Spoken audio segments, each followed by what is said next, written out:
ശബ്ദ സന്ദേശം ഞാൻ കേട്ടു. പിന്നെ മൂളാഴ്ച എന്ന വസ്ത്രം ഞാൻ അണിഞ്ഞു, ലൈവിൽ വന്നു. എല്ലാവരും നല്ല അഭിപ്രായം പറഞ്ഞു, ഇഷ്ടപ്പെട്ടു എന്ന് പറഞ്ഞു. എനിക്കും ഇഷ്ടമായി, നല്ല ഭംഗിയുണ്ടെന്ന് പറഞ്ഞു ഒക്കെ.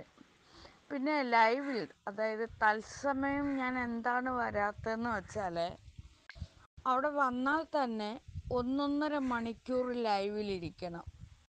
ആ ലൈവിലിരിക്കുമ്പോൾ തന്നെ അത്രയും സമയം, നിമിഷങ്ങൾ പോകുകയാണ്. അതിൻ്റേതായിട്ടുള്ള വേതനം, പ്രതിഫലം എനിക്ക് കിട്ടുന്നില്ല. അതായത്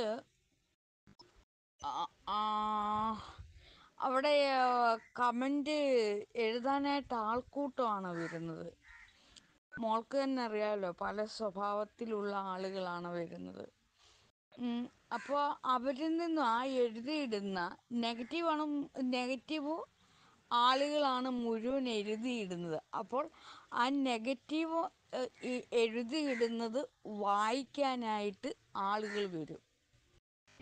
മനസ്സിലായോ? അപ്പോൾ ഞാൻ ആ നെഗറ്റീവുകാർക്ക് കൊടുക്കുന്ന പിന്നെ മറുപടി കേട്ട് ചിരിക്കാൻ വേണ്ടിയാണ് ആളുകൾ വരുന്നത്.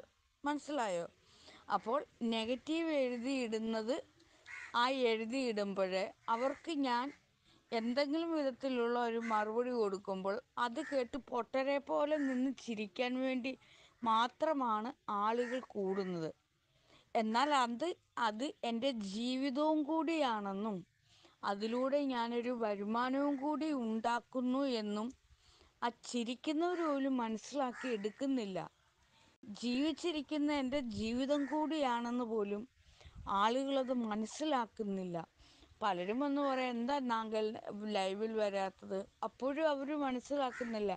ലൈവിൽ വന്നാൽ അത്രയും നെറ്റ് റീചാർജ്, നാഗയുടെ നെറ്റ് റീചാർജ് ചെയ്യണം, എന്നാൽ നമുക്കത് കൊടുക്കാം എന്ന് പറഞ്ഞുകൊണ്ട് അവർ പോലും മുന്നിട്ട് വന്ന് ഒന്ന് ഗൂഗിൾ പേ ചെയ്യുന്നില്ല. മനസ്സിലായോ? ഞാനതൊക്കെ തികഞ്ഞ ആത്മാഭിമാനിയാണ്.